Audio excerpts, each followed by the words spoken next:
Salut, c'est Alexandre, podcasteur passionné de sensibilisation à la sécurité en ligne et la lutte contre les fraudeurs.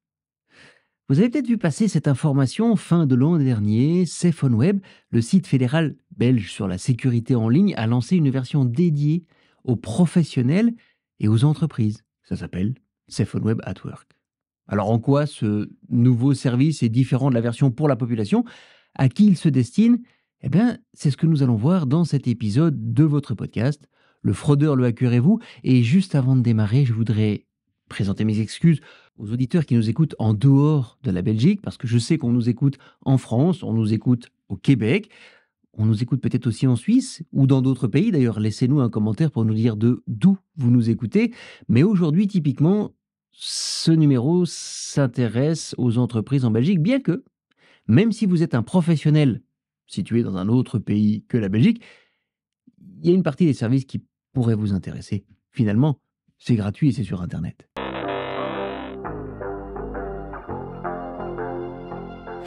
SafeOnWeb at Work est accessible sur le site atwork.safeonweb.be. Donc en fait, c'est le site SafeOnWeb, mais comme son nom l'indique, il est destiné aux entreprises et aux indépendants. Pour en avoir discuté il y a un petit moment avec Miguel de Broecker, le directeur du CCB, et avec Catherine Heger, sa responsable de communication, je sais que c'est un projet de très longue date qui a enfin vu le jour.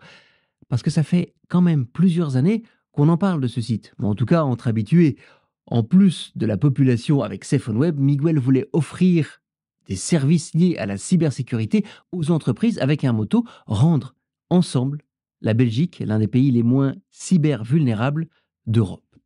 Les services pour les entreprises sur SafeOnWeb at Work sont tous gratuits. Et c'est d'autant mieux venu que le tissu socio-économique belge est représenté par une immense majorité de petites et moyennes entreprises qui n'ont souvent pas les moyens financiers d'investir dans leur cybersécurité. Pas qu'ils ne le veulent pas, mais n'ont pas les mêmes capacités que des grosses entreprises. Et puis la cerise sur le gâteau, c'est même d'ailleurs plus qu'une cerise d'ailleurs, un service de veille pour les entreprises belges, quelque chose qui, en général, est assez hors de portée des PME, simplement parce que c'est trop cher. Eh bien, SafeOnWeb at Work l'offre à toutes les entreprises en Belgique. On parlera de ça dans la dernière partie de cet épisode. Le premier service qui me semble intéressant est le test de maturité. C'est un bon début pour estimer ses besoins si l'on commence, ou estimer le niveau que l'on a déjà atteint pour ceux qui ont déjà commencé à investir dans leur sécurité en ligne. Ce test offre un vrai score de maturité sur 5 niveaux. Le premier étant l'hygiène cybernétique de base, suivi de l'hygiène cybernétique intermédiaire, puis satisfaisante, le 4 proactive, et puis le 5 avancé. Alors, on ne va pas détailler ce qui se passe dans chacun de ces niveaux, c'est à vous d'aller le voir. À chaque niveau, on aura ses lacunes, les objectifs d'amélioration, les recommandations et conseils sur le court et sur le long terme. Et c'est bien fait parce que ça permet aussi de se comparer avec des organisations similaires. Et ce petit détail a son importance parce que, on en a déjà parlé dans ce podcast, se protéger contre les cybercriminels veut aussi dire être mieux protégé que son voisin.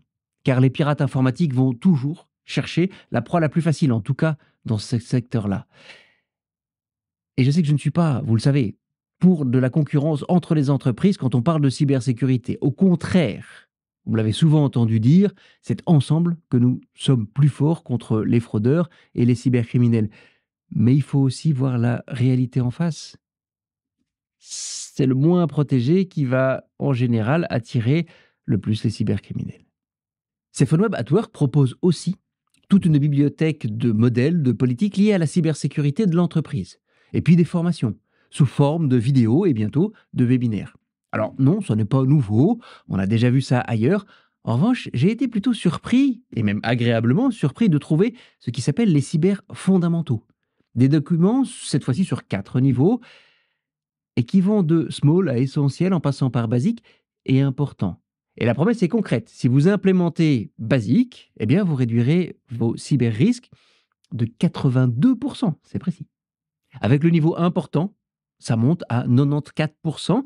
Essentiel promet 100%. Alors là, je ne sais pas comment ces pourcentages sont calculés, mais 100%, ça me semble un petit peu confiant. Disons que ça réduira vos risques à quasiment inexistants, ce qui est déjà très très très bien.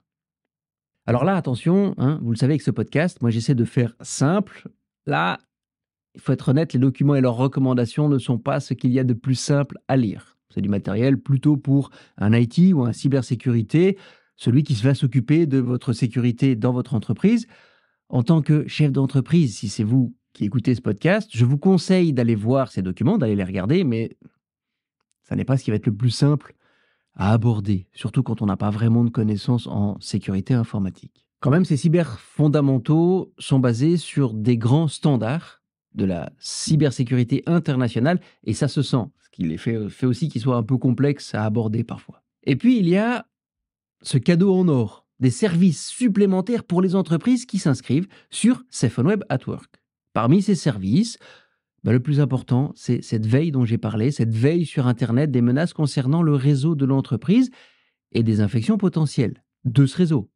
Le Centre pour la cybersécurité en Belgique, le CCB, qui est propriétaire de SafeOnWeb, travaille avec des partenaires externes qui scrutent Internet à la recherche de menaces sur la Belgique et un certain nombre de services critiques. Eh bien, ce service est maintenant possible pour toutes les entreprises belges, en fait. Il suffit simplement qu'elles ajoutent leur réseau informatique sur la liste des recherches, d'où la nécessité de s'inscrire. Alors attention, on ne parle pas ici d'aller scruter votre réseau informatique, ils ne vont pas rentrer dans votre réseau, mais bien d'aller chercher sur Internet de traces d'une potentielle infection qui serait liée à votre réseau informatique. Et puis en plus, en s'inscrivant, l'entreprise ou l'organisation peut aussi faire ajouter son site Internet sur la liste des sites considérés comme sûrs pour l'extension SafeOnWeb pour Chrome. C'est un moyen simple, finalement, et utile même, de montrer à vos utilisateurs qu'ils sont bien sur votre site et pas sur une version qui serait copiée par un fraudeur. Ça, c'est pratique. Vous avez peut-être certainement, ou non, pas peut-être, vous avez certainement ressenti mon enthousiasme pour cette initiative du gouvernement. Oui, il y a encore beaucoup à faire, ça c'est certain, pour protéger les entreprises et la population contre une menace finalement qui se professionnalise à grande vitesse. Les cybercriminels sont un fléau, et vous le savez, dont les entreprises et organisations se seraient bien passées. Eh bien, avec SafeOnWeb at Work, on vous propose une approche qui me plaît finalement beaucoup.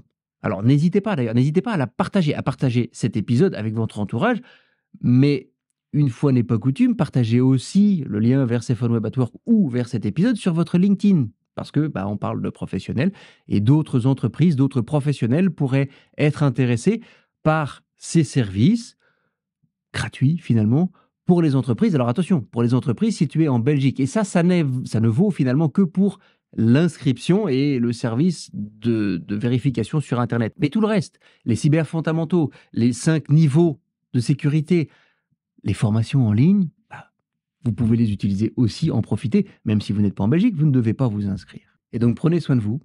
Et pour ma part, je vous dis à très bientôt dans le prochain épisode de votre podcast, Le fraudeur, le hacker et vous.